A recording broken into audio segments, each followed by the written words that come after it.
వందనాలు.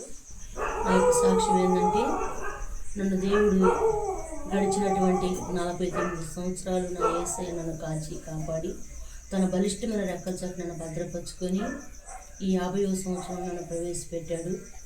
ఎన్నో ఇరుకులు, ఎన్నో ఇబ్బందులు, ఎన్నో శోధనలు, ఎన్నో సమస్యలు, ఎన్నో గండాలు, రకరకాల పరిస్థితులు నా జీవితానికి ఎదురైనప్పటికీ కూడా నేను చిన్ననాడు 11వ సంవత్సరాన్ని నా ప్రభువుని నేను నమ్ముకున్నాను.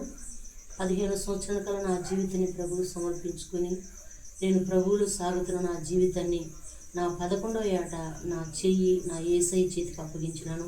ఒకవేళ ఆయన చెయ్యి నేను పట్టుకుని ఉంటే నేను పడిపోయిందనేమో కానీ నా చెయ్యిని నా దేవుని చేతికి ఇచ్చినాను కనుక ఆయనే నన్ను పట్టుకొని నడిపిస్తూ తీసుకొస్తున్నాడు కనుకనే ఇంతవరకు నేను ముందుకు సాగగలిగినాను.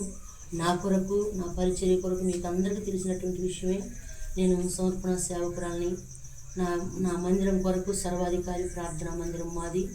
నా పరిచర్య కొరకు, నా ఆరోగ్యం కొరకు, నా కుటుంబం కొరకు అమ్మ నాన్న ఉన్నప్పుడు ప్రతి సంవత్సరం ఈరోజు మా అక్క గుర్తు చేసిన మాట, ఖచ్చితంగా డిసెంబర్ 31వ తేదీ రాత్రికి మేము సంవత్సరం ఎల్లుదలకు కూడికి పెట్టుకునే వారిమే. ఇదే జనవరి 13వ తేదీ నా బర్త్డేని ఆధారంగా చేసుకొని గ్రాండ్గా కుటుంబం దగ్గర కృతజ్ఞత కూడికి పెట్టుకునే వారిని.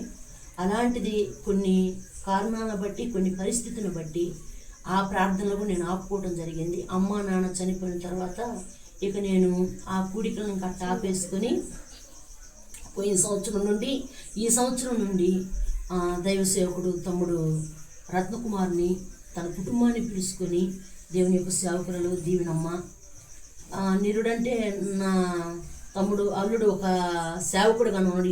ఈ సంవత్సరం నా ఇంటికి ఒక అల్లుడుగా దేవుడు చేశాడు. ఇలాగున దైవ సేవకురాలు పుష్పక్క మేమందరం కలుసుకొని, నిరుడు అక్క లేదు, ఈ సంవత్సరం అక్క కూడా మన మధ్య ఉంటుంది. దేవుని యొక్క కృప. మా మేనమామ భార్య అక్క మీ అందరికి కూడా తెలిసినటువంటి విషయమే.